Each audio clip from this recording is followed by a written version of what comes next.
May 1945. Adolf Hitler is dead. Berlin has surrendered, and the Third Reich is breathing its last breath.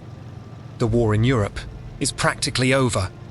But deep in the Austrian Alps, high on a rocky cliff, stands a medieval fortress called Castle Itter. This wasn't just any castle, it was a high-security, VIP prison for elite French captives.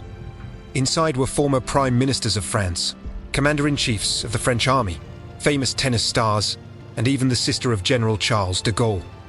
But as the front line drew closer, the SS camp guards simply fled, leaving the prisoners to their fate. You'd think they were finally free, right? Wrong. The surrounding forests were crawling with fanatical, retreating units of the 17th SS Division. Their orders were brutal and clear: leave no witnesses and liquidate all prisoners. The French elite were trapped. In desperation, they sent a Croatian cook on a bicycle to sneak through the woods and find any help he could.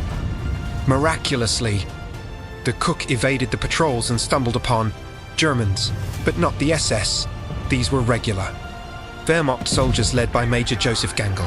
Gangl knew the war was lost and had already secretly joined the Austrian resistance to protect locals from pointless SS executions. Hearing about the prisoners, Gangl made an insane decision. He would save them, but his force was way too small. At the exact same time, a scouting party from the US 12th Armored Division was advancing toward the area.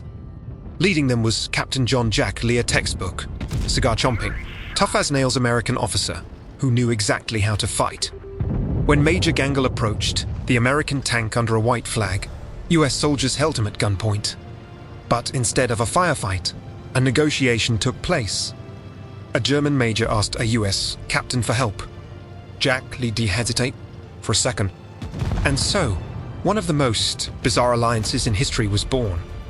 American tanks and German Wehrmacht soldiers rode side by side to rescue French politicians from the Nazi SS. Captain could only bring a single tank he nicknamed Besotten Jenny 14 American soldiers, and a truck carrying a dozen of Gangl's German soldiers. They breached the castle, blocked the main gate with the tank, and dug in for a siege. When the French VIPs saw their rescue force consisted of one lone tank and a handful of exhausted men, they were horrified.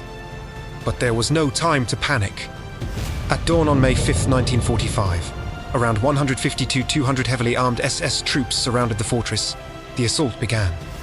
With a precise shot from an anti-tank gun, the SS immediately blew up the American tank at the gate.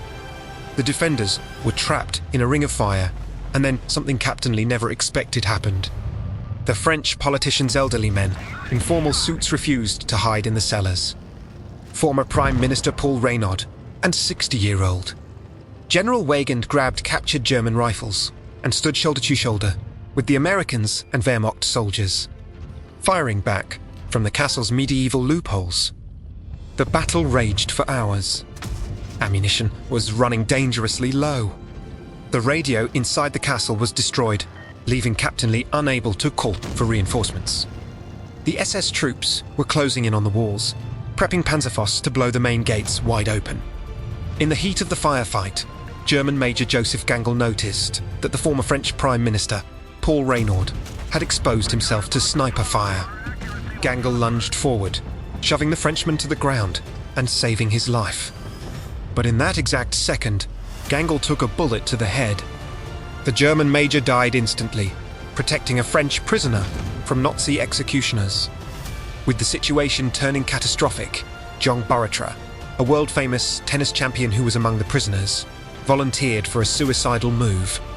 He disguised himself in civilian clothes, leaped over the castle wall, and sprinted through the woods right through enemy lines to find American reinforcements. And against all odds, he ran straight into a column of the US 142nd Infantry Regiment. At 4 p.m., just as the defenders of Castle Itter were down to their last few bullets, American tanks and Austrian resistance fighters smashed through the SS lines. The Nazi attackers were crushed, and around 100 of them were taken prisoner. The battle for Castle Itter went down in history as the only time the US Army and the German Wehrmacht fought as allies on the same side. Captain Jack Lee was awarded the Distinguished Service Cross for his heroism. As for the fallen German Major Joseph Gangl, he was named a national hero in Austria, and today a street in the town of WGRGL bears his name. This story proves that even in the darkest times, when the world is consumed by hatred, humanity, honor, and courage can unite even the deadliest of enemies. Thank you for watching. What do you think about the German Major's sacrifice? Let me know in the comments, drop a like, and subscribe for more incredible history stories.